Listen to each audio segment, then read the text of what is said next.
Part 2 video thyroid संदर्भात। तर ह्या व्हिडिओमध्ये आपण बोलणार आहोत 4 अशी पोषक तत्व जी थायरॉइडच्या फंक्शनसाठी खूप महत्त्वाची असतात। पहिला आहे आयर्न।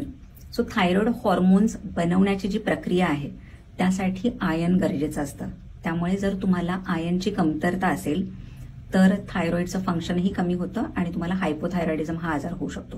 सो ज्यांना कोणालाही आयर्नची कमतरता आहे त्यांच्या शरीरामध्ये हायपोथायरॉइडिझमचे सिम्पटम्स खूप अतिप्रमाणात असतात। नंतर दुसरं जे आहे ते म्हणजे एल टायरोसिन। एल टायरोसिन हे एक अमायनो ऍसिड आहे, म्हणजे हे एक प्रकारचं प्रोटीन आहे आणि हेही थायरॉइड हॉर्मोन्स बनवण्यासाठी सर्वात महत्त्वाचं असं पोषक तत्व आहे। सो T3 आणि T4 हे हॉर्मोन्स बनवण्यासाठी आपल्याला एल टायरोसिनची गरज असते। तिसरं आहे सेलेनियम।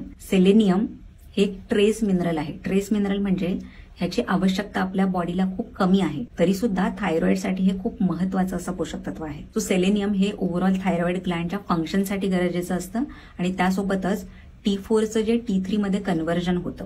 T4 हा इनॅक्टिव्ह हॉर्मोन आहे आणि T3 हा ऍक्टिव्ह हॉर्मोन आहे। तर T4चं कन्व्हर्जन T3 मध्ये होत असतं आणि त्यासाठी सेलेनियमची गरज असते। त्यानंतर लास्ट जे आहे ते म्हणजे झिंक।